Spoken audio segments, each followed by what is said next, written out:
Welcome back to Kevin Pollak's Chat Show. I am not Chat Show. I'm Samm Levine. Fooled you. But don't worry. Chat Show himself is fine. He's off in the Big Apple filming a show about Jews, I'm told. I don't know.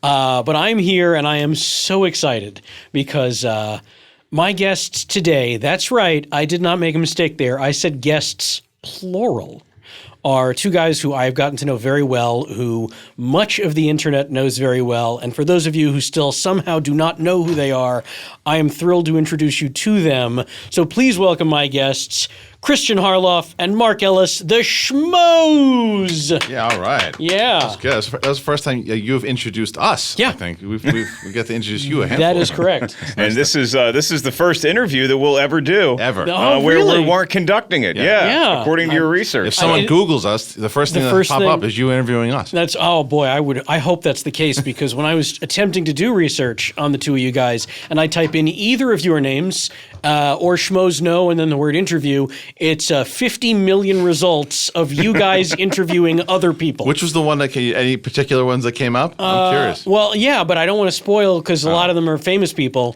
and I will get to that. But what sort of research were you really going to do? Like, you know us pretty well. Like, what were you going to learn about the way that we get interviewed? That's what he was trying to figure out. He was going to try to find something. He said, I know you guys pretty well, but what I didn't know was that I couldn't find that one out. He saw like an interview that we were interviewed someplace, but we brought in like props and like we're smashing watermelons and like, why is Ellis on roller skates? Like, these guys are so wacky. Carrot Top cosplay. Well, I didn't know, and I mean, we'll jump around, I guess. I didn't know that you were an Air Force brat.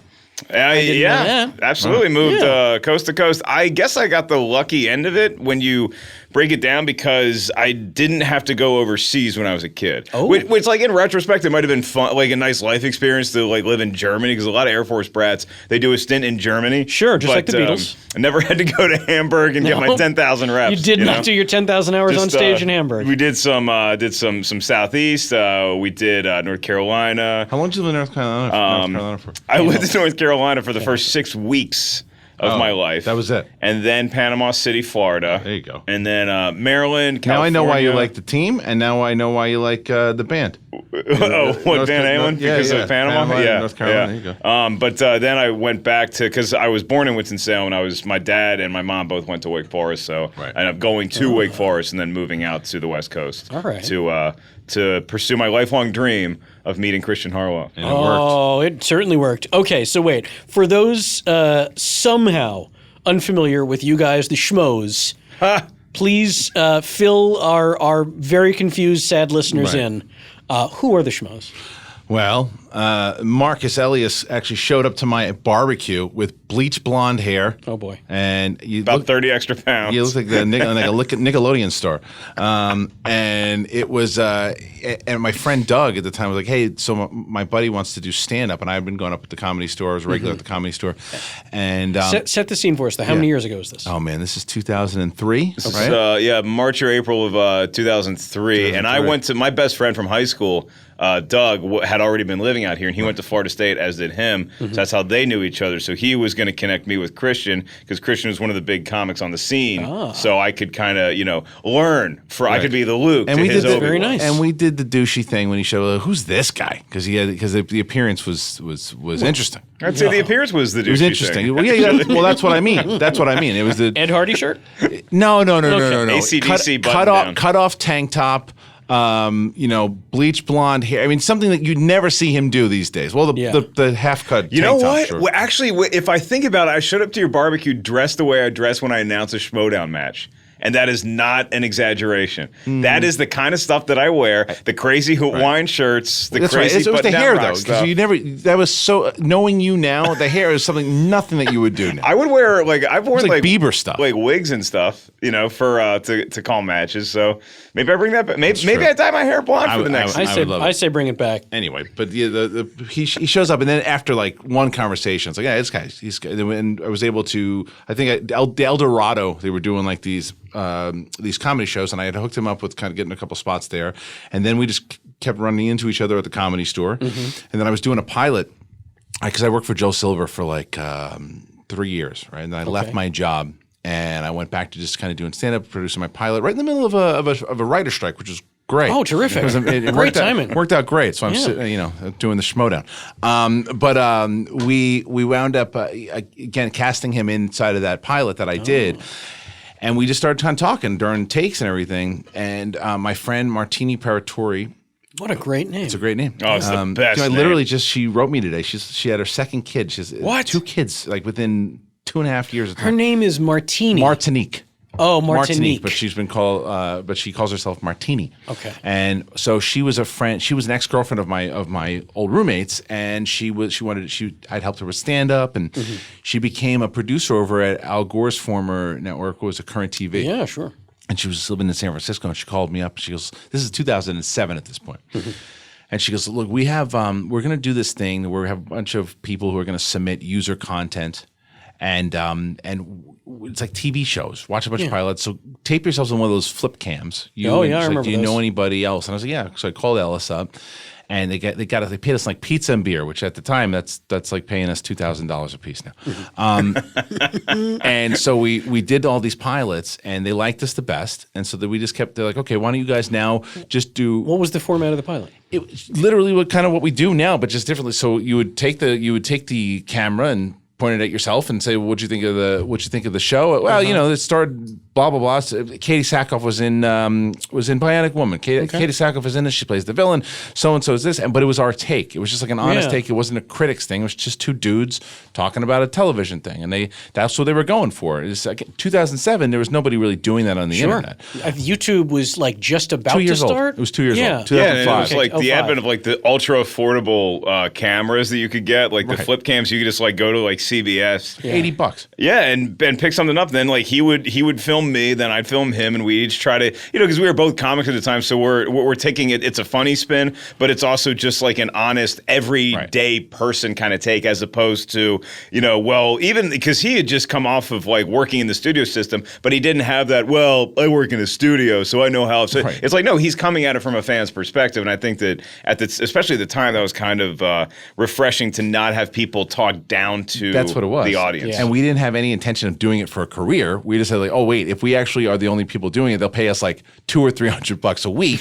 And for 2 stand-up comedians, that's great. Literally in my head, I'm thinking every week they'll send us a new flip cam. Yeah. We'll get to invoice the pizza and beer. This is our new Friday night. This is a great gig. It's ultimately what happened. Oh, wow. Is that they liked us the best out of everybody. Okay. And so Martini was then, she said, well, why don't you guys then go and go see some movies over the weekend, hear the movies that you should see them over the weekend, do the same thing, record yourselves, we'll reimburse you for the movies, plus we'll pay you whatever it was. Yeah. Do you remember the movies? Because I remember The first one, of I them. remember the first one. We're going to remember the same one. Heartbreak Kid. Yeah. Yeah. It was the Heartbreak Kid. Heartbreak Kid It was an oof. and the Darjeeling Unlimited. That is absolutely the first Because one. the first time we actually got commissioned to do movies, I was back home in Virginia. Yeah. And so he called me and he's like, just like grab a flip cam and then we can invoice that was the big thing. Like make sure you send in your receipt for $80. And so we sent the footage, and it was just kind of us learning how to combine the footage and all that stuff. Right. But this was still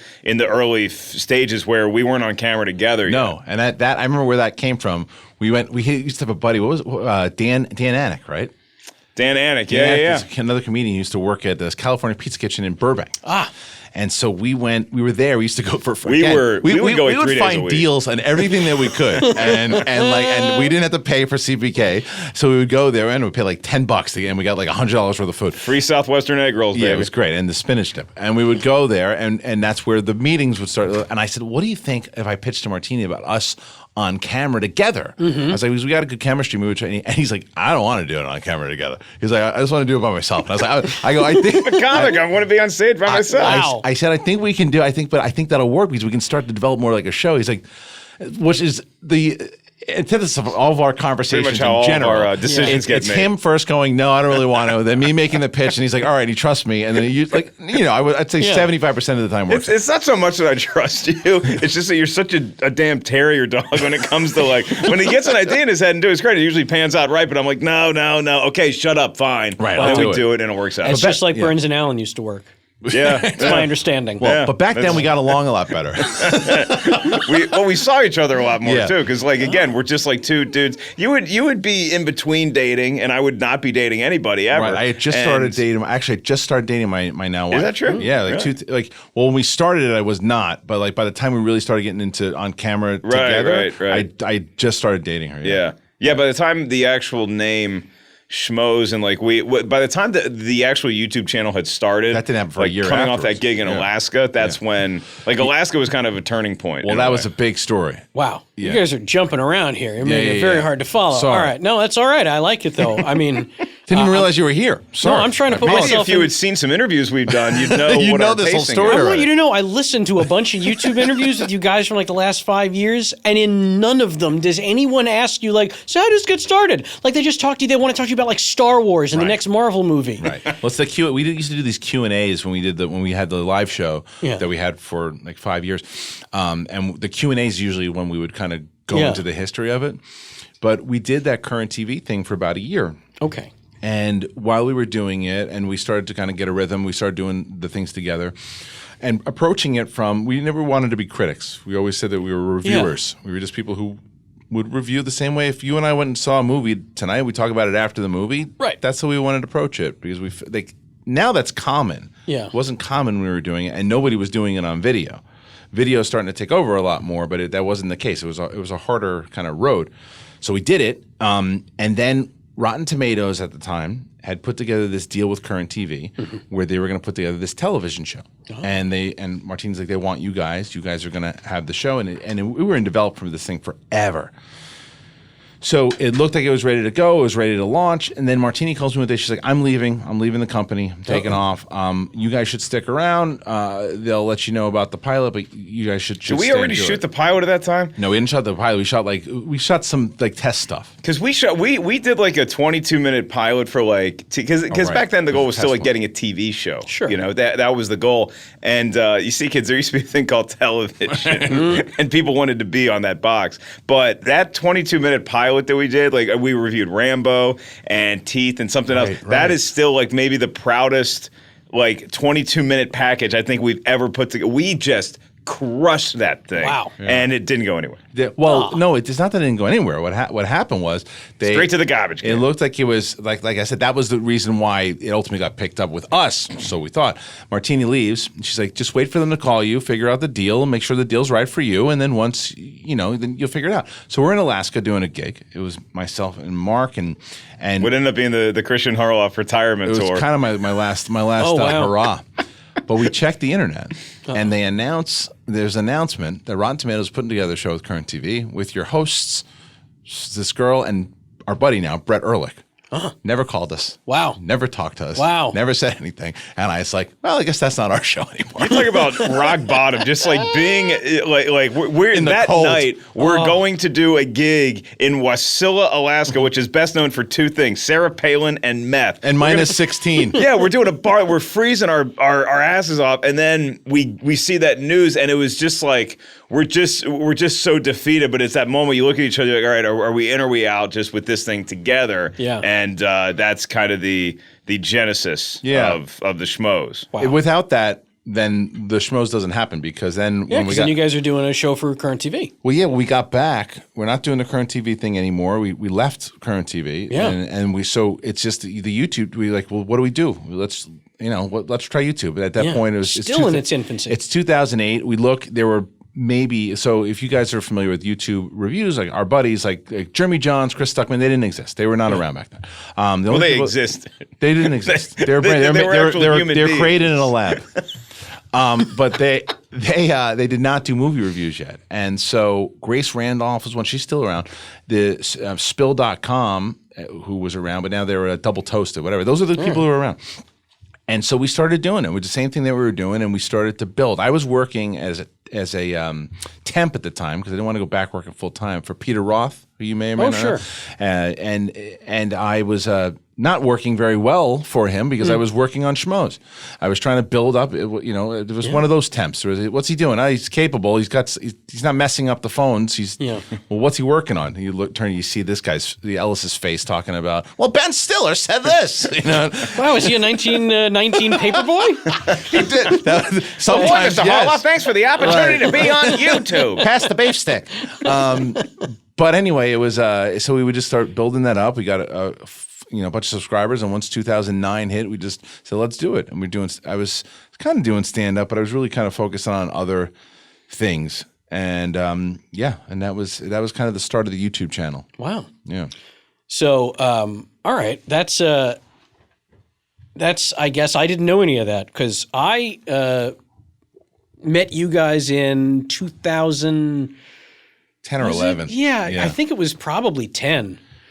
Was it that early? Because we had been doing our podcast. It was like it was 2011. I take it back. It was the summer of 2011. I met you guys through Doug Benson. Right.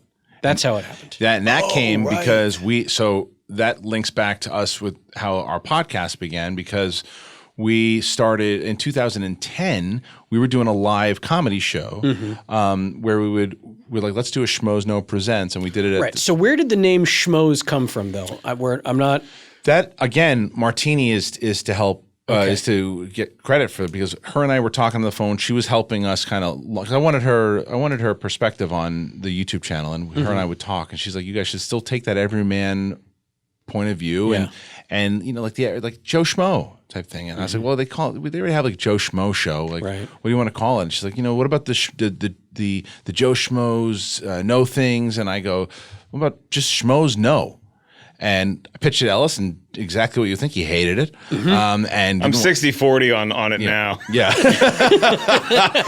but there is an actual like identifiable reason in my childhood why I didn't like the name Schmoes Know. And I think I explained this to you like a decade ago. Is that where I grew up in Williamsburg, Virginia, there was a good baseball card store and a crappy one. And the good one was called Colonial Sports Cards. Because in Williamsburg, Virginia, everything's called Colonial something. And Colonial Sports Cards was great. It's this little shack. Then this competitor opened up, and they were called Joe Knows. Oh, okay. And they sucked. They were Joe did not know. Joe knew dick, and it was so annoying. Like you'd walk in there wanting to like look at actual sports cards, and like they'd have pogs, right? And it was just a poorly run store, and so I always had a stink of you never the name. Told me that. Oh, Knows. Yeah, that's fun. And so I was people resistant. do that still to this day. I think you even might have done it. People keep saying Schmoes Knows, and grammatically it makes no sense. There's two of us. Yeah. But everybody,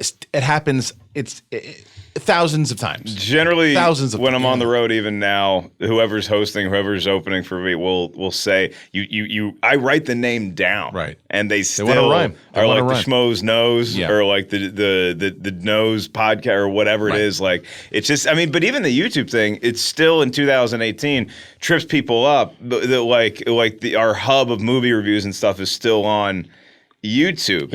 And because we've actually had meetings with television production companies and stuff, but I'm actually happier being on YouTube than I think I would be if we were producing something like what that pilot that we cut together back in 2008 or 2009. I don't know if we would have done that pilot for Rotten Tomatoes, I don't think we still would have been doing this because it's like we wouldn't have been on YouTube to get our own voices, really develop our personalities, to develop our fan base, because the thing that came with it was being able to really interact with the fans and the community, because that's where we've built their stuff, of being able to communicate with the people who watch. That's what YouTube was, is that someone leaves a comment and you have a conversation back with them. Even if there's like 20 people at the time, we were getting like 15 comments, and we would respond to every single one and have conversations with every single person and learn more about them, because that's the kind of interactive, that's what was so cool about YouTube. Right. It's not like, it's not as intimate on TV. Because you don't know who's watching. Of course not. Yeah, So, there's no instant feedback. Right. All right. Well, I want to jump around. I like jumping around because that's how real conversations go. So let me ask you this: you obviously are both. Thank you very much, Mark. This is a nice facsimile. I like it. This is an accurate reenactment of what a real of how conversation. human beings actually speak with one we another. should be in a museum 100 years from now, and it's us acting out how humans used to talk. Yes. Well, no, it's basically because this is just how I think. So here's what I want to know, though. So you guys are both obviously big film people. Yeah. You love movies. So how old were you when you had that aha moment? What was the movie or movies that you saw that made you go, oh, wow, I want this to be a huge part of my life and not just a casual fan thing? Do you have a moment? You say Flash Gordon, I'm No, walking it's out not of the Flash studio. Gordon, but it's a cliched answer, and it's Empire Strikes Back. God, That's you won't fine. shut up about I know, Star Wars. but here's why. Because I was talking to my dad about this recently. Is that he used to take me to movies. Like I was born in '75, and he used to take me to movies all the time. But I would never sit still. Like from like 2, 3, 4, I was running around, and he took me to see Empire Strikes Back. He wanted to see it, and he's like, yeah, but my kid's gonna be running around the whole time. I didn't move. I didn't move. I sat there from the second it started, and my dad couldn't believe it that I was watching the whole entire thing. I didn't talk. I didn't say anything. I was just immersed in the movie. 5 years old. 5 years old, and he couldn't believe it. And so that was the one that I remember, and it is still my favorite movie of all time. Yeah, for me, it was the Star Wars movies are monumentally important in my life and in my family's life. But I think I did. There's some dispute in my family as to when I actually saw Empire Strikes Back, because like they'd run the movies on the Air Force bases like a lot later. So I think I did see Empire at some point. I remember being in a theater for Jedi, and I just remember that one scene when the TIE fighter gets shot down and it crashes into the big the Super Star Destroyer. I just remember that scene, Right. and that was probably in '85 because they were still running that movie in theaters. But the one that there's movies that influenced me from a I want to do stand-up perspective. Yeah. But the ones that influenced me from I'm interested in how films actually get made and critiquing them. Yeah. It's a very odd choice that you would not expect is the Antonio Banderas movie Desperado. It's a perfect choice. I remember seeing that movie in the theater as a kid and just watching and just being like, this is so cool the way that Robert Rodriguez composes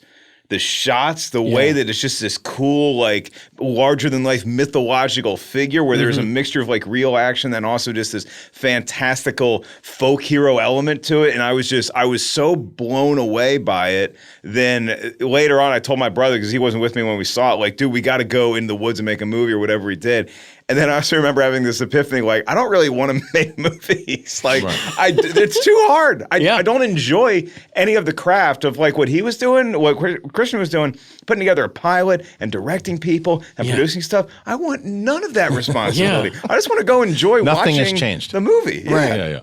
Yeah. But you at least felt like you knew enough about it that if you saw a poorly made one, you could give somewhat constructive criticism on it. Fascinated in how it works. Today I'm fascinated with every element of the National Football League. Doesn't mean that I feel like throwing a helmet on and going over the middle.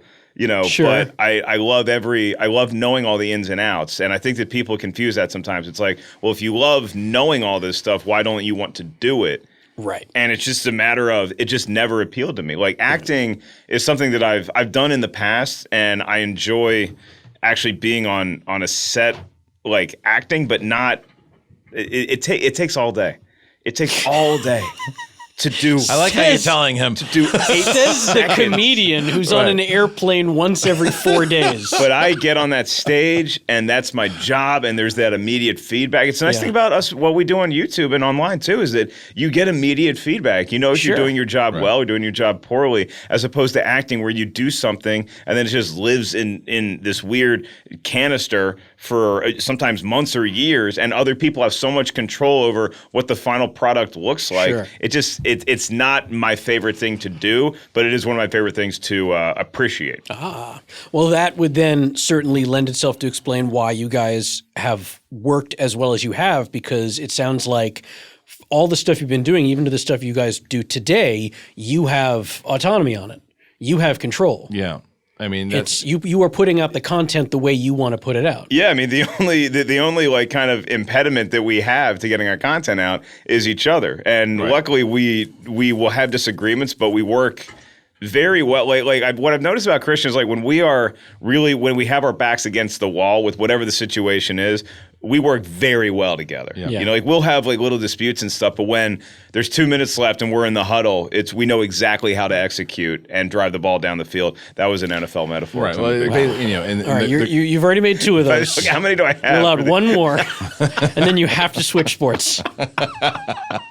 So I expect to hear either basketball. you'll I get those. want some layups. You got to challenge him and see if he can put professional wrestling references. Yeah. Oh, then he's screwed. I prefer real sports, but it's sports entertainment. I get it. All right. Well, so then back to the YouTube. Yeah. The YouTubes, as anyone over 55 calls As it. the kids in the 2005s used to say. So now you guys are putting out your show on YouTube, and it's great. You're finding an audience. You're finding people who are like-minded, who feel the same way you do about movies. I think it's so important to it's people of a certain age. You know, when you find your own generation, it's like that micro generation that overlap with like the beginnings of their childhood were somewhere in the 80s, and then like the bulk of it though was in like the 90s. Right. And that's I believe the internet has now deemed that Xennials. Xennials? Yes, if you're born, actually I think you're still outside of that. Xennials are I'm Generation X. Yeah, you're Gen X. Yeah. Xennials is like anyone born like 1978 to 1983, 84. Oh. Okay. A Xennial, wow. That's what you are then, right? Because I'm definitely a Xennial. I'm actually right on the border of being millennial, which was a shock to me because my attitude does not reflect that. No, it does not. No, it certainly does not. You're Gen X. You might even be a baby boomer. Wow. Musically, I'm still a baby boomer. Still a baby boomer. Yeah, they deem it because those are people who had virtually their entire childhoods in an analog world with no cell phones, no internet as we know it now. But then by the time they got to like finishing high school and going to college, that's when things started to become the world that we have now. So they had their feet kind of in both. Right. They were sort of the last generation to have an analog childhood but a digital adulthood, but they were young enough that it wasn't a shock to them. Sure. Like it was to some of the older Gen Xers. Oh yeah, I mean that the childhood that we experience, the length of that childhood is something that you're never going to see again because kids grow up so much faster in terms of what they're doing and their access to information than what we did growing up. Because my 6-year-old the other day, I hear her scream from ask Google. Google knows everything. And it's like my 6-year-old. I'm like, if you'd ask when we were younger, you'd ask your grandpa and hope that it was right. Yeah, I mean, I could ask you if you know what I mean. It usually wasn't.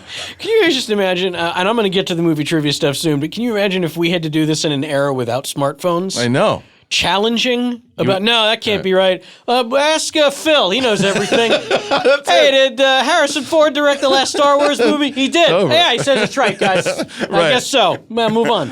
If you want to know how much Finstock would be champion. Yeah, really. Just think about the last time that you went actually without your phone. Like if you start driving somewhere, then you realize you left your phone at home. I realize that I have panic. I have a thing. I mean, like, because there's definitely people talk about how they're addicted to their phones. Yeah.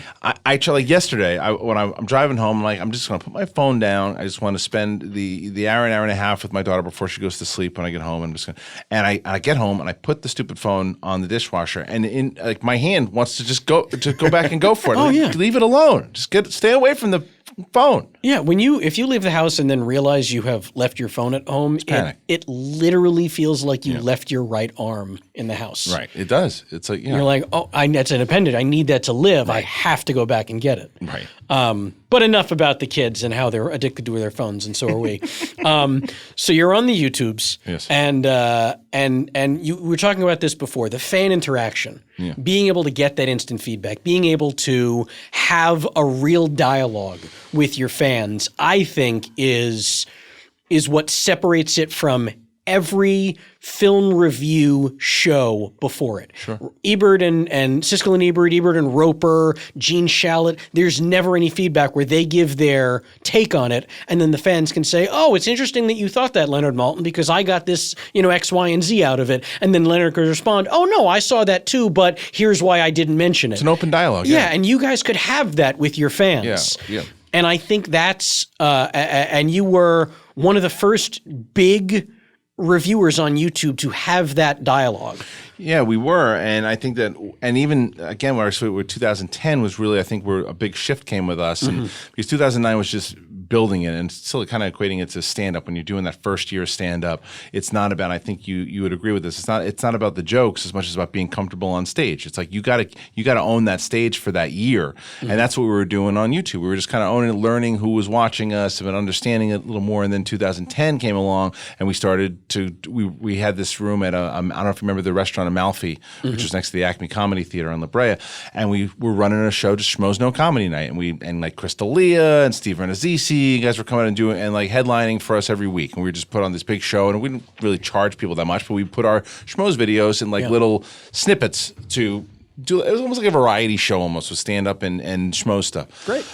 And the late great Roddy Piper came in, and that's where I kind of met him, and we had so many great comics, Steve Simone, but through that, my buddy Naveed McEllargy, who was an executive that I worked with at Silver Picture, is like, hey, I want to do stand-up. And I said, come on over and do stand-up at the show. So we did, and Deadline covered it. Wow. Deadline did a whole big feature on the fact that studio executive Naveed McEllargy goes up, and they covered it at the Schmoes Know show. And so Adam Carolla's producer came to come watch him. And then they had Naveed on Adam's show because of the Wow. thing.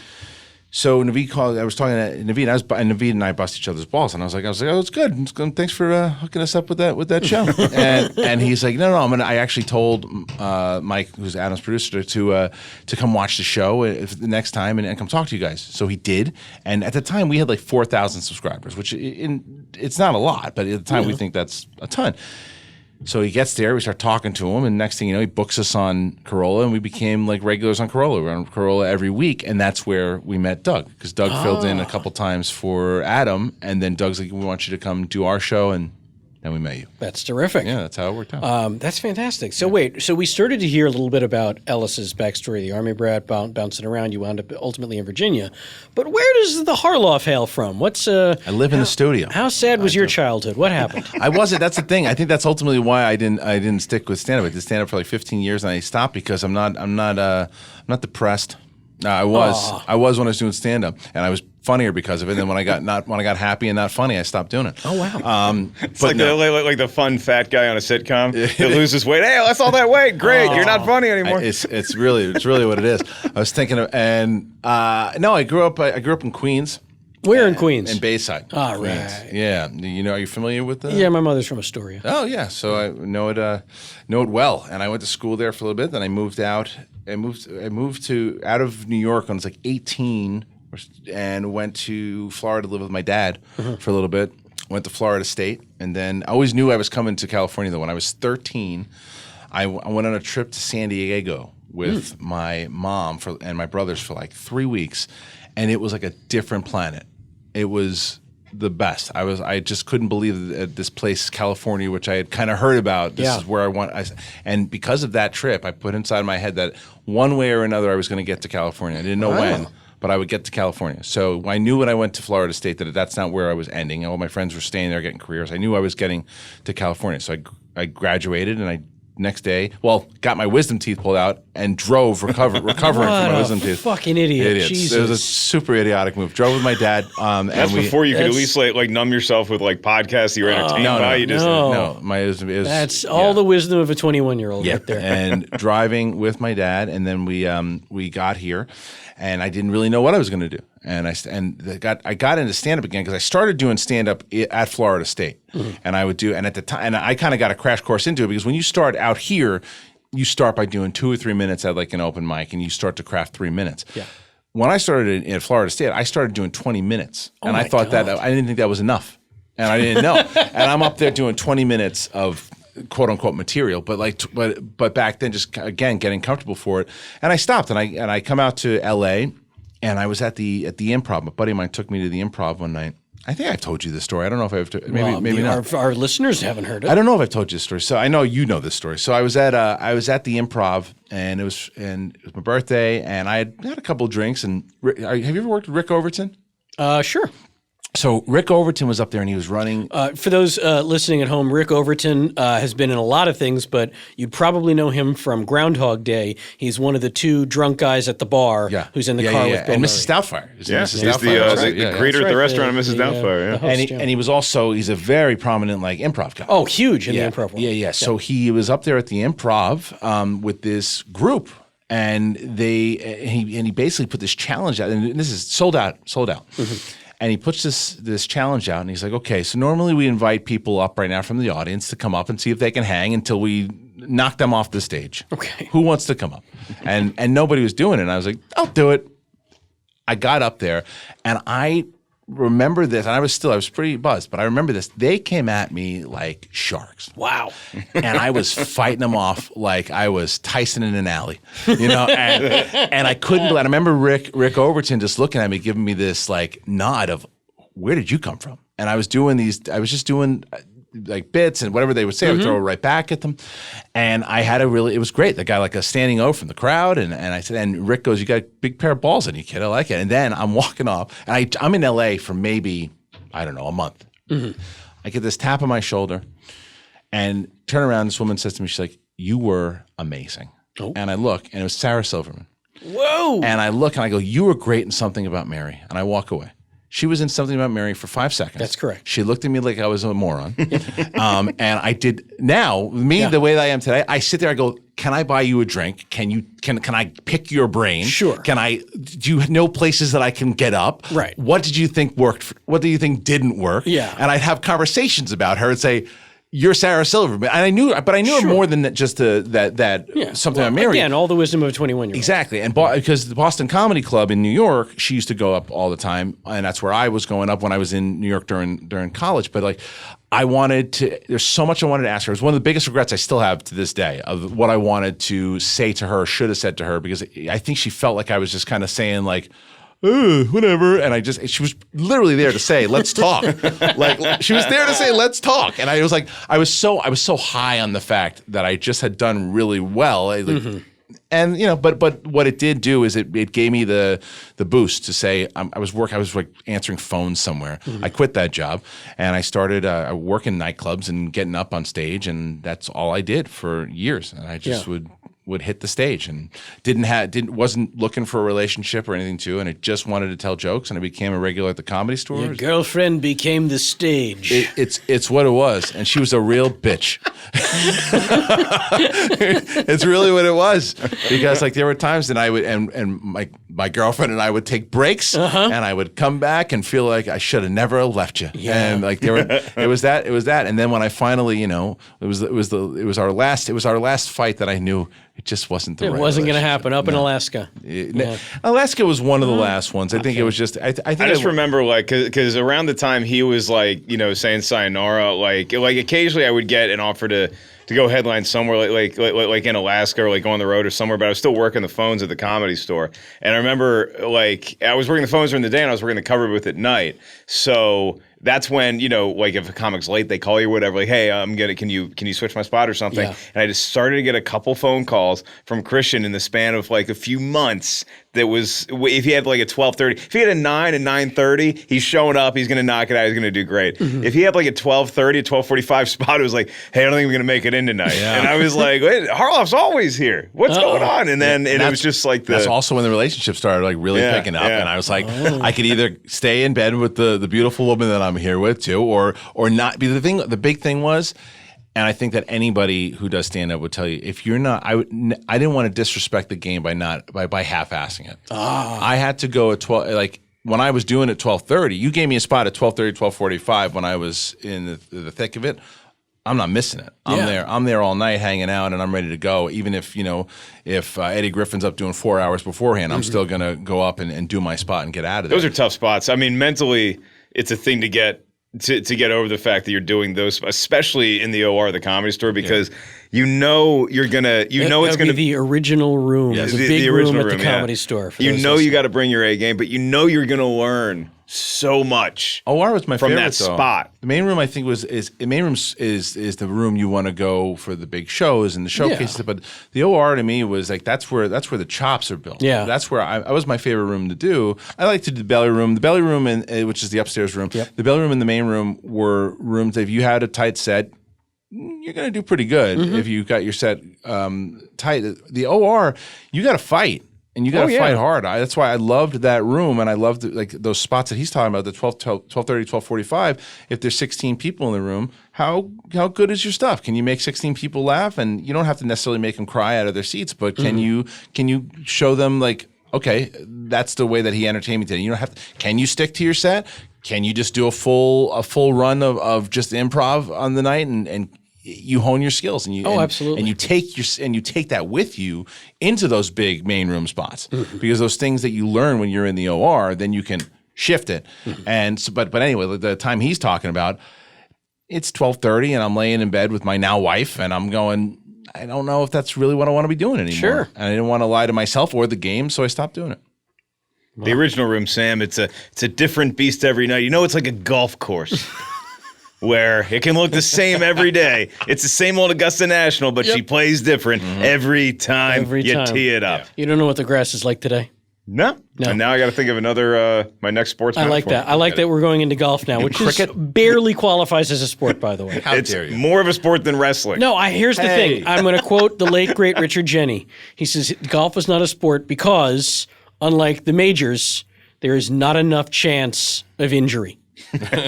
If the chance of major injury is under 5%, you can't call it a sport. It is so funny to, like, if you juxtapose, you know, like Russell Westbrook at the free throw line on the road and just how crazy the fans are going to try to distract him. And then you cut to a golf course. Like, everybody's got to be perfectly still. Perfectly still, no noise. They hold up the signs. They can't scream Baba Booey until after it's hit. Yeah. Oh, that annoys me. You hate the Baba annoys Booey. me so much. I love the Hey, but anything that they yell, like as soon as Tiger tees off here, Baba Booey or mashed potatoes, or even if it's like, like you Is mashed mashed potatoes a thing?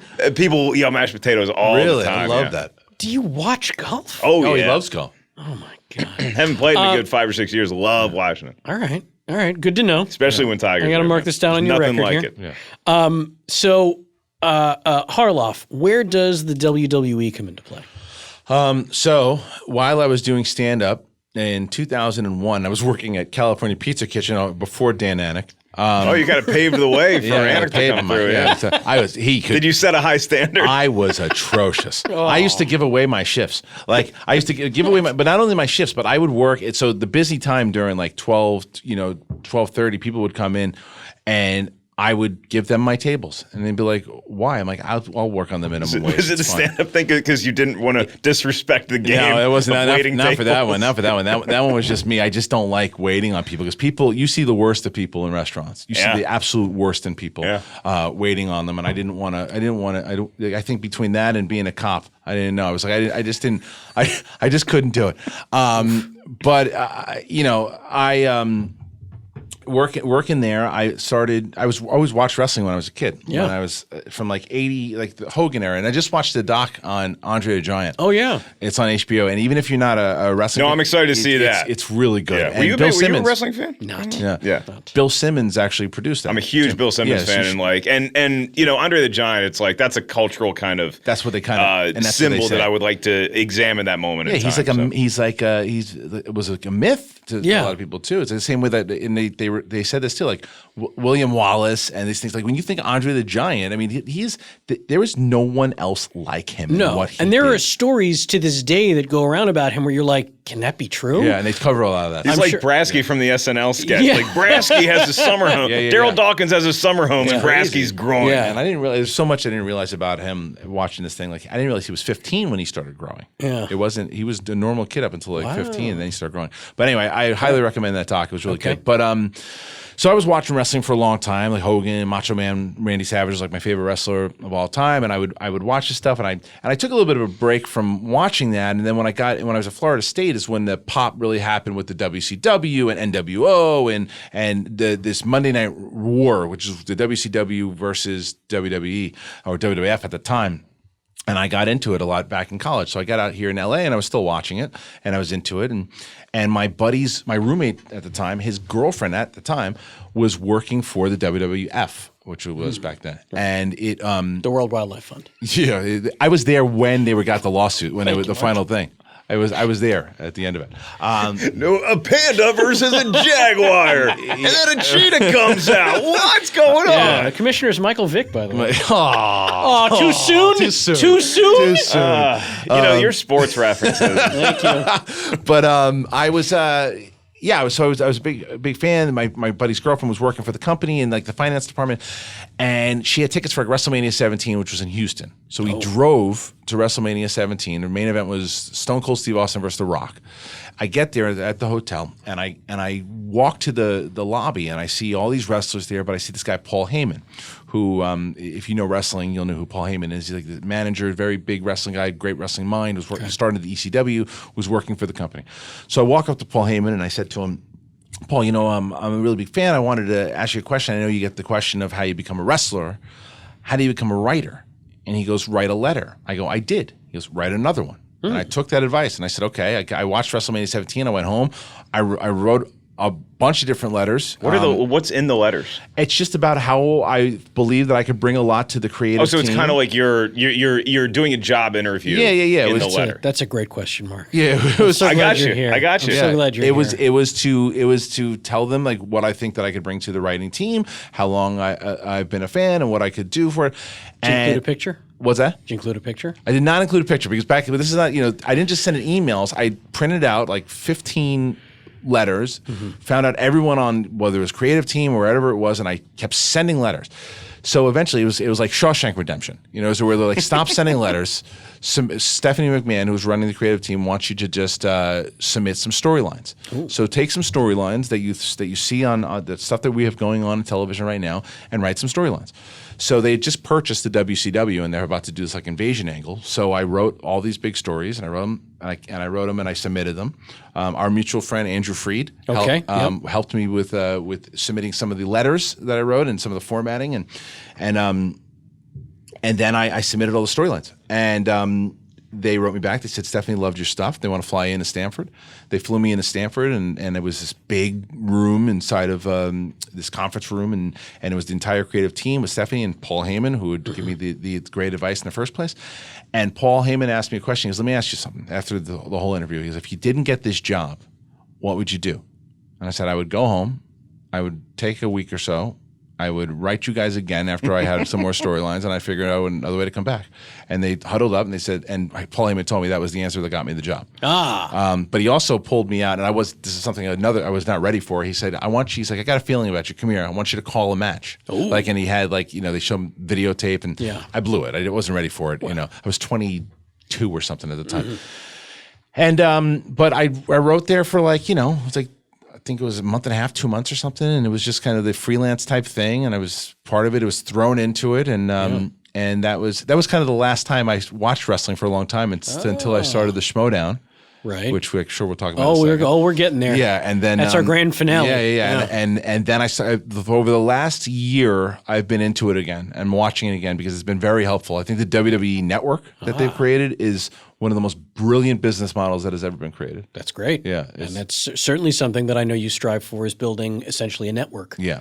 All right, Mark, let's talk about how you got hired by the UFC. Yeah, more of a golf guy. I keep writing letters to the PGA Tour. Yeah. Hey, I really like the way 7-irons sound when they make contact with a Balata ball.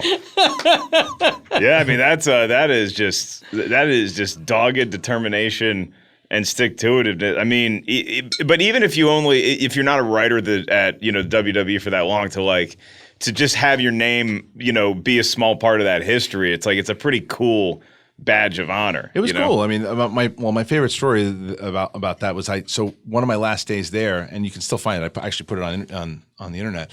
Was Shane McMahon came up to me and he said, "Hey, do you want to be in a behind the scene, vignette?" And I was like, "Yes." And he's like, "Are you going to do it with The Rock?" I'm like, "Awesome." Yep. So he's like, I just want you to stand. He goes, just stand in the corner. The Rock's going to come up to you, ask you a couple questions, and just, just go along with them. So, and the first thing I say is to him, I go, do I get my SAG card? And he looks, he's like, no, you don't get your SAG card.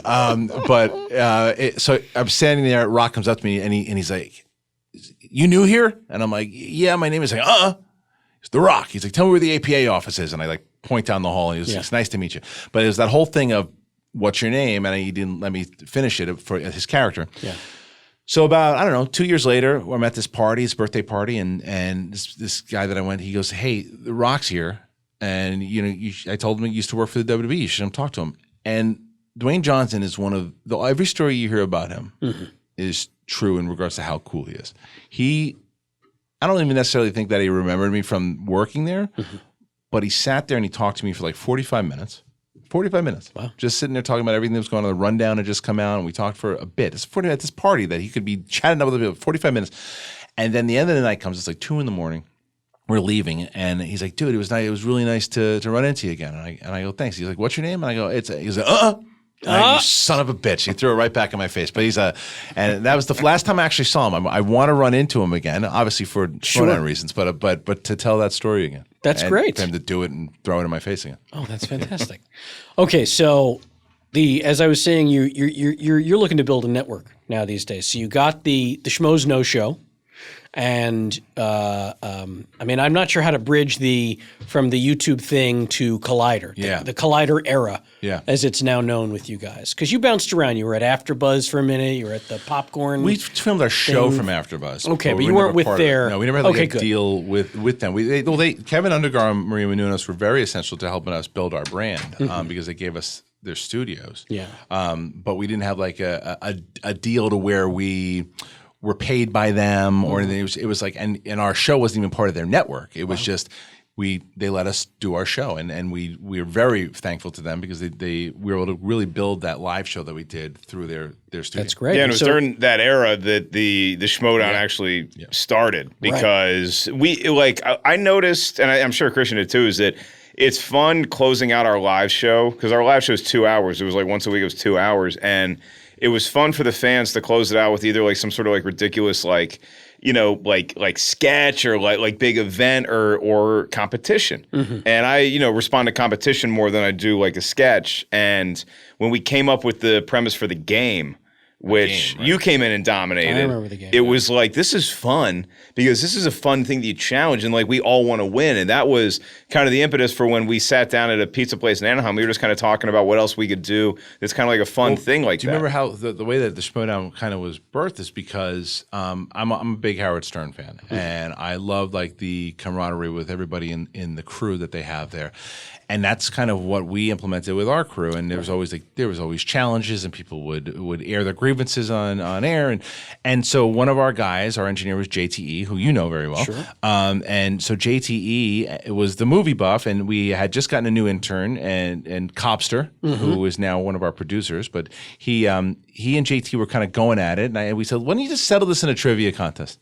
Just settle in a trivia contest, and we actually credit that as the first ever Schmoedown match. Wow. And they played, and it counts for both their records. And so it's not like the match at the end of Rocky III. No, we count it as a legit match. And that's the one when then Mark and I went to VidCon, and we're driving to Anaheim. We stop at this pizza place, and we go, what if we did like a 15-week tournament of just movie trivia? Yeah, we just started coming up with like regulars who are on our show, and it's like, well, like, because I'm a huge, now we'll move to basketball, Sam, March Madness fan. Thank you. Like, I love the bracket mentality. I love the seeding. So we started to seed it and be like, well, who would be a 1 seed? And we're looking at each other like, well, I'm a 1 seed or I'm a 2 seed. And then we look at like, who's a 13 or 14 or 15 or 16. So then we kind of matched it up, and then we're like, we could do this actually. Like, we have the perfect platform to do this. So for 15 or 16 weeks, we announced it was this big thing. We had Leanne, who's a huge fan of ours, and she's great with graphics. She started to design some posters and stuff. Amongst other fans, really started contributing. So it really became a team effort. We had fans write questions for that first run. And it just we wrote a became lot this- of the questions for the first tournament. I guess we did, yeah. And then it just kind of became this thing where it's like it just kept growing, and a lot of that is due to Kristian, because he's got the drive to do it, but he has that wrestling kind of storyline background that made it not just the competition, which is what attracted me, but it's also this entertainment storyline angle that has brought in so many fans. And so that's why I asked about the WWE, because so the movie Trivia Schmoedown, which is now, it was sort of born from the Schmoes Know show, but it has morphed into its own complete world. It's a full on TV. It's like a full on show now. It is an absolute show. It was but a bit. It was a bit in the live show. Yeah, it's like the Simpsons of Tracy Ullman. Right. And so the WWE aspect to it is, for those who don't know what the movie Trivia Schmoedown is, so at its core, it's a movie trivia show. Right. But you've got like this stable of competitors. And I'll let you explain. It's your baby. Well, I mean, so the first to answer your question as far as how Collider and the Schmoes kind of come into play is that AMC Movie Talk was essentially what it is now. It was Collider Movie Talk, but it's Sports Center for movies. Is what it was. And the credit needs to go to John Campea, to where he started really doing the show and got it on AMC, and AMC got a lot of subscribers from it, and all this, having built out some other shows throughout, and then the deal was kind of made to where after AMC and Collider made a deal, and Collider took on a lot of AMC's program on YouTube, and that's now where they went to focus. And we got the studio in Burbank and all that. And John took a lot of us over to the Collider studio. And when one day I was driving into work, and I called Mark first, and I said, I think I'm going to go, because Campea was running the programming at the time, and I said, I'm going to go pitch Campea if the Schmoedown is like a weekly show. That'll never work. It's a podcast bit, you dummy. Turn the car around. He actually didn't say that this time. This time he's like, this was one of the times where he's like, yeah, it can work. And I said, well, I think what we can do, because now it's evolved into straight up wrestling. right. Like the original idea was to have it like UFC, meets trivia, and it was Smack Talk involved, right?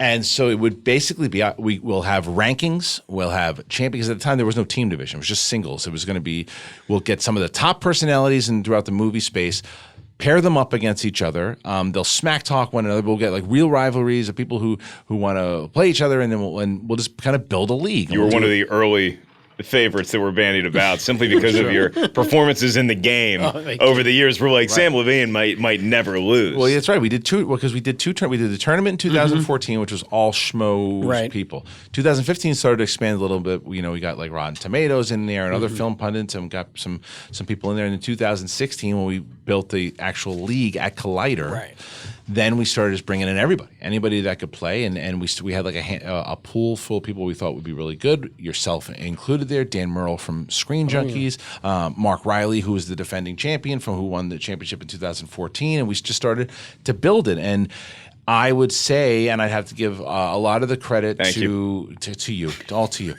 John Roca. Okay. Because I called John. John Roca is a big wrestling fan like myself, and when I told him, I said, "Well, let's come up with a character. We'll call you the Outlaw, and we'll really take your promos to the next level, and we'll play you as a heel in your promos." And he was the one that sold it and made everybody else feel comfortable with it. Because if he doesn't do it that way, it doesn't work. Right. Because other people will be like, wait, you want me to do what? But when you see the example and you see John kind of, that when John throws a shirt into Mance's face, it's not like they don't carry that over into their real life. Right. And that is what so many people have asked me about if they recognize me from the Schmoedown on the street. They'll ask me, is Roca really a jerk in real life? Things like that. Right. And so I think it's great that these characters, if you will, both the heels and the faces, are so committed to the characters they play within the Schmoedown that the fans can't even tell sometimes. It's such an interesting world that, like, because I literally didn't know. This is how dumb I am with wrestling. Is that Kristian's like, hey, I think we should make Roca a heel, and I'm like, what the hell is a heel? Like, I did not know when he describes it to me. A lot of people did in terminology. Yeah, you're not an idiot. I'm like, but like that. So you want to make him like a brat diva wide receiver? Like I'm trying to put it in context of the sports I watch, and then like he's Bill Laimbeer. Who the hell is he? And then when you see it actually play out, it's like, and I do give a lot of credit to, because most of the fans are just, for whatever reason, they're able to immediately see it and compartmentalize it and say, I know I buy so hard into this, but I also know that this is the show. Yeah. You know, and because I probably wouldn't have been able to separate that when I was a dumb fat kid. But that's the wrestling, and that's what it is. But you also have got to sometimes put in storylines that. But you got to do it right, but essentially are so absurd that they know it's not real. Like you look at guys like Team Action, who are Ben Bateman and Andrew Guy, who might be the sweetest guys on the planet. Yeah, they're really delights in real life. And they are the biggest assholes you're ever going to find on the Schmoedown. They are arrogant, they are pricks, they are insulting, they throw their good looks in people's faces and say other people are not. They're heels. They're complete, utter heels, and they're fantastic at it. And there are people who play this game just to play the game. And the thing that I always say is that the game, very different to wrestling.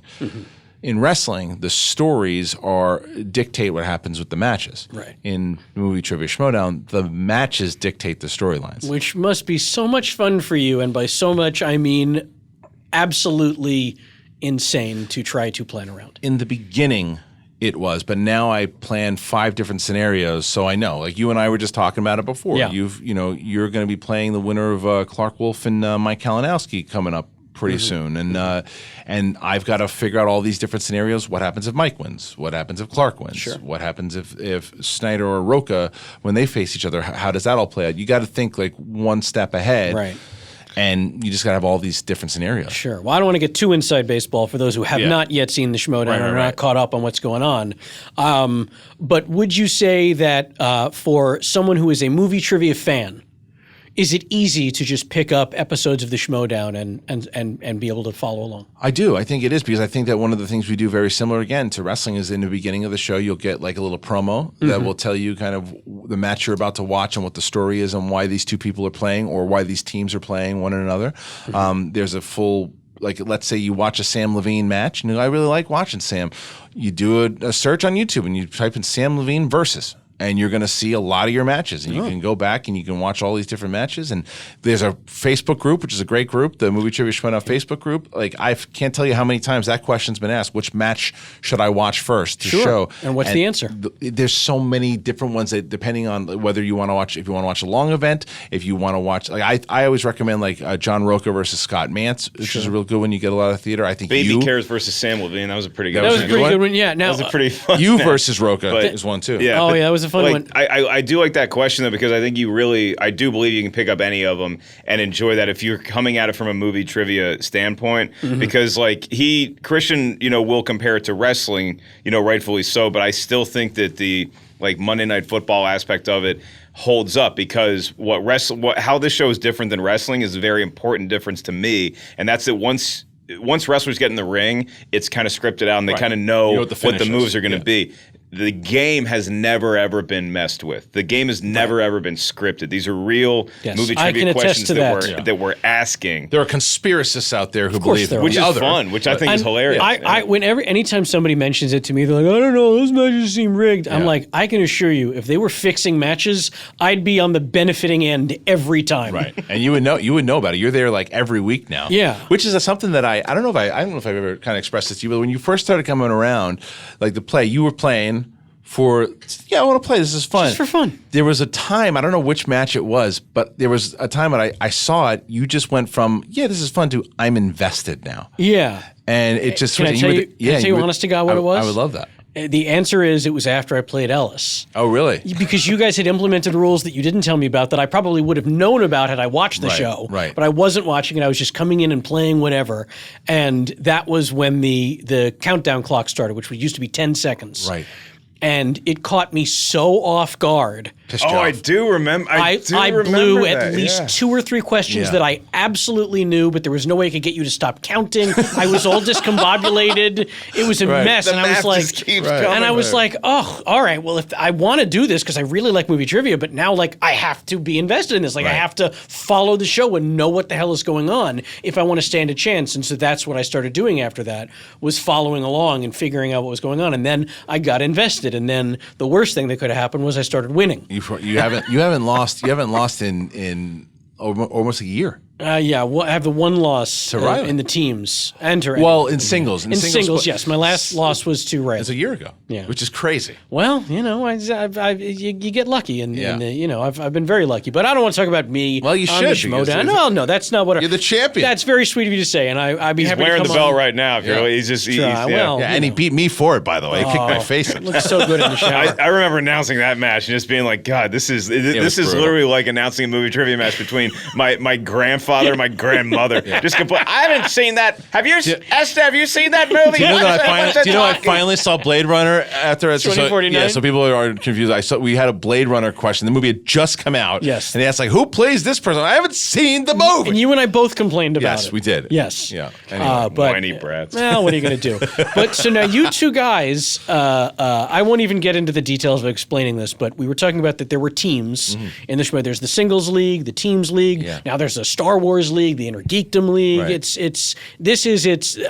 I think that's the best analogy. This is The Simpsons from the Tracy Ullman show. Right. It's this little thing, this little segment that has exploded into its own environment. It's a sports everything. league, and there's fantasy teams. It's crazy. It's crazy. And but you guys used to be the Team Schmoes. Right. You would play in a league with a separate group of questions that neither of you was allowed to see, and you'd play. And the Schmoes team has not played in a while. You guys, there's always this hope that maybe you two will play each other. You know, they'll go head to head. Right. And so I thought, hang on. I thought just to help settle some things, to kind of close this out, we do a best of 5. Oh, best of 5. What, Yeah, there's 5 questions here. Well, that'll do it for us here today on the chat show. Yeah, Nice to see you. And so I've curated 5 pretty reasonably intermediate to difficult questions. Can he be Seth Rogen and I can be Gary Busey? You guys can do anything you want. Now, do we? Is this a buzz-in, or are we being asked individually? No, I'm like going to back be and asked. forth? These questions are to both of you. Oh, And is that a buzzer? So yeah, just So buzz our name in. is our buzzer. Yeah, your name is your Yeah. buzzer. I got pretty good ears. All right. I can see both. In of you. in the real early development of the kinda how Schmoedown, it when was, we were too. both doing the Heidi and Frank show, because he pops in there all the time, every week, the LA morning show, they would do movie trivia for both of us, and I went on a run. Just like I was just crushing him every week. It was a speed. It's the speed round to me. Is always. It's another reason why I never was great at the speed. I'm very quick. I'm not accurate. Writing as much. down. I'm a. All right. Well, this we're doesn't count. This means not nothing. writing anything down. This means means nothing. This is the match at the end of Rocky. Better win some Arby's It's after just this. between the three of us No, they and didn't have anyone any. listening. There was exactly. And There was anyone no listening. recording. Yeah. All right. So say your name. I'll point to you. Okay. And then you'll. Can I ring the bell? Uh, No. If you want. Forget Yeah. it. All right. Here we go. Question 1. In the film Jaws, what is the name of Quint's boat? Mark Orca. That is correct. All right. He gets a Star Wars question next. Hopefully. there's no Star Wars Right, questions. give him I'm his so favorite sorry. movie. All right, that's Well, nice. it's a lot of people's favorite movie. It's his Jaws favorite. is. All right. That's I think I would get a Star Wars All question. right, here we go. Here's a tougher one. In the movie Drop Dead Fred, what object is Fred imprisoned in? Christian bottle. Oh, I don't Oh remember. God, I've seen this movie so many times. Mark, a necklace? oh no! It is a Jack in the Box. Jack in the Oh crap, that's Yeah. right. Phoebe Cates. Yeah, it was Phoebe Cates. That If one I neither got. of you guys know, don't guess because I also have multiple choice. Oh. There you go. Oh, okay. That's all right. I thought you might get that one, but that's all right. Here we go. Question number 3. So it's still 1-0. In the 1974 film The Towering Inferno, in what city was Mark. the? San Francisco. That is correct. Oh, he's Yeah, just. it's just that. You got to catch up here, man. I'm not going to be able to do this. No, you'll get this one. You'll get this next one, and I'll go multiple choice if we have to. This is what he does. He teases me on radio shows and podcasts, and if we ever actually got in the ring together, I know that he would be a different beast. Well, because it's speed round. We wouldn't be a title match. 3 rounds is a different type of It format. is very different. Yes. All right. Here we go. Question 4. Prior to Chicago, winning for 2002. What was the last musical to win Best Kristian Harloff? Picture? Kristian Harloff, that's my name. That's your name. I guess Sound of Music. Oh, I'm so Oh, no, sorry. I know it. Damn it, it's Oliver. That is correct. Damn it. Could have stolen Oh, it. man. Yeah, you could have stolen that one. Yes. I wasn't going to. You wouldn't have gotten it? No way. No. Oh, well, Right. yeah. No. Oliver is the correct answer. Yeah, My Fair Lady and it was The Oliver. Sound of Music was before that. All right, that's all right. That's all right. You'll get this one, though. In the movie Animal House, Yeah. what was the name of the school? Mark Faber. That is right. Faber what? Faber College. Email Faber's quote, That's- knowledge is good. Right. Oh, You literally picked like 3 of his I'll say favorite that movies. I like Jaws and Animal House are in my top 10. I still think either Animal House or Monty Python the Holy Grail are the funniest movies ever created. They simply do not get old. When you rewatch them, I am still howling even if I'm at home watching it by myself. Those movies are comedic genius to a level that's never been matched. Any Flash Gordon or Eternal Sunshine of the Spotless Mind questions? sure. In Eternal Sunshine of the Spotless Mind, what role did Samm Levine audition for twice? Mark, Elijah Woods. the David Cross role. No, Elisha Woods. That's correct. yeah. Elijah Wood. Yeah. But they were never going to offer it to me because they offered it to him already with no audition. He's Elijah Wood. It's fucking Frodo. Right. What are they doing wasting my time? But how did he get Frodo? He videotaped himself. what's climate a Did you whole audition other- for Lord of the Rings? No. That's stupid. Too young. I was too young. Oh, that's true. That's all right, and not anywhere near famous enough. But that's not important. All right, so we're approaching the end of it. Please tell all of the listeners how they can consume Schmoes and Movie Trivia Schmoedown and all the various content that you guys are putting out, which is for film lovers. Well, I mean, the first thing you need to do is subscribe to Collider Video because there's tons of stuff that that would be. And that's on YouTube. It's on YouTube. And well, it's YouTube. You can go to collider.com. We also have a podcast network now, which has been doing very well. You can, wherever you consume podcasts, whether it's on Apple Podcasts or if it's iTunes. Do people do No, they don't- SoundCloud it's or Podbean? Remember Podbean? They don't even do iTunes anymore. It's Apple Podcasts, and, okay. and it's and a lot of the Android people can use the Podcast One app that we have. But it's you can find us on Collider Video. Okay. And you can go to the Movie Trivia Schmoedown playlist. You can go to Movie Talk, which is a show that Mark hosts every day. If you like Star Wars, Collider Jedi Council, which is my weekly Star Wars show. And I also do an interview show myself, one-on-one, which I'd right. like to have you on pretty soon. Oh, One-on-one. thanks. I'll see if I can.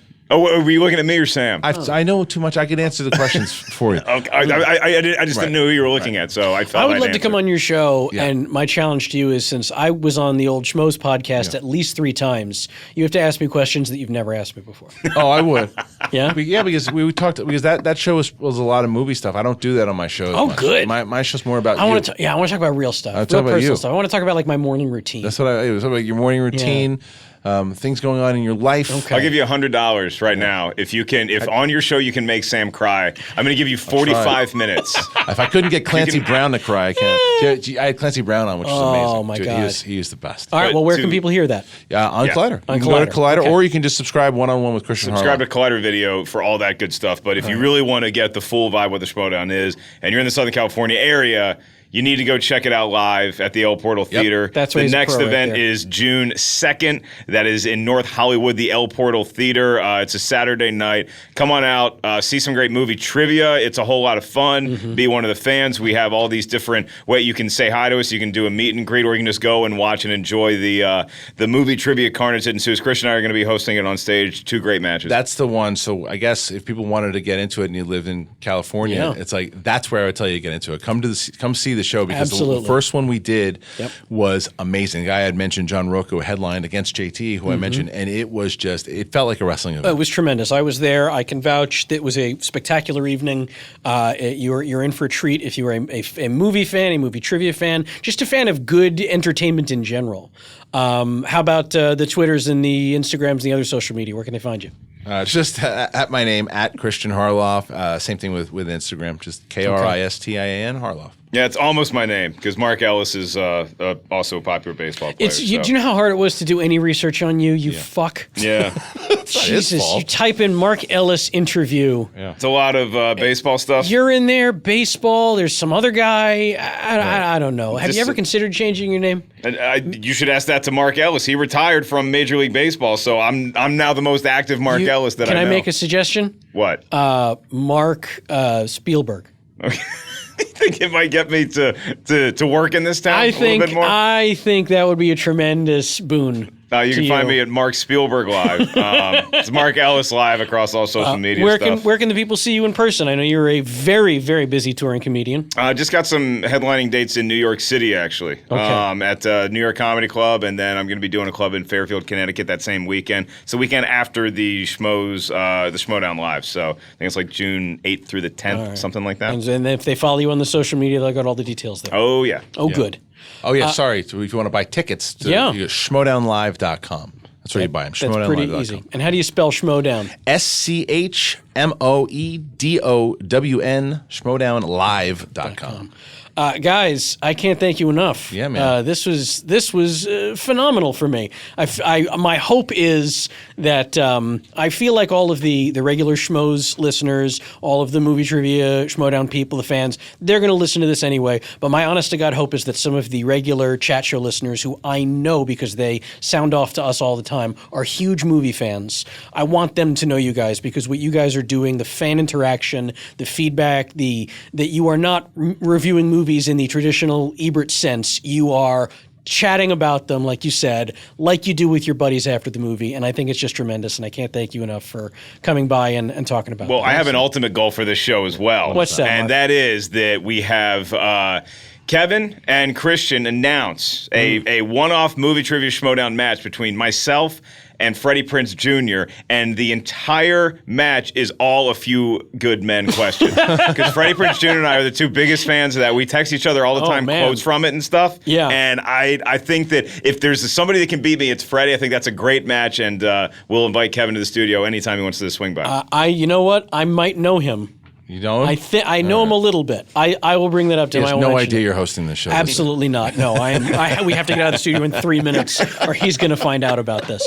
All right, guys. Mark, Kristian, thank you so much for taking the time out of your day and coming by. Thank you, buddy. Thank you for all you've done for our league here. You've really you've helped it grow and given it a good name. My absolute pleasure. Very sweet of you to say. All right, I just have a few people to thank before we wrap up here. Of course, Chat Show himself, Kevin Pollak. Thank you for letting me sit in and playing around today. Jamie Foxx, our head writer. Jason McIntyre, our producer. Corey Levin on post. The West Side Comedy Theater, our home when we do live shows. And, of course, the Earwolf Podcast Network for keeping us afloat, what with the internet not being... I don't know, easy to navigate? That's a weird thing to say. It doesn't make any sense. I'm very tired. I have to get out of here. Thank you so much to everyone who listened. So until next time, fuck off.